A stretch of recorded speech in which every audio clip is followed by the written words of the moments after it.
Mataas ang banta ng baha at pagguho ng lupa sa Bicol Region sa gitna ng patuloy na pag-uulan ngayong araw. Ayon sa Pag-asa, apektado ang kabikulan ng tail end ng cold front o pagsasanib ng malakas na amihan at easterlies. Buong araw ring may tsansa ng ulan sa mga rehiyon ng Calabarzon, Mimaropa at Eastern Visayas.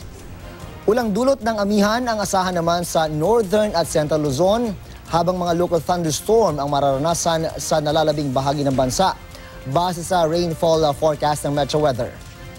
Magiging maalon sa mga dagat ng Cagayan Valley, Bicol, mga probinsya ng Ilocos, Aurora, Quezon, Mindoro Oriental, Romblon, maging sa silangang baybay ng Northern Palawan, Northern Samar at Eastern Samar. Delikadong pumalaot ang maliliit na sasakyang pandagat.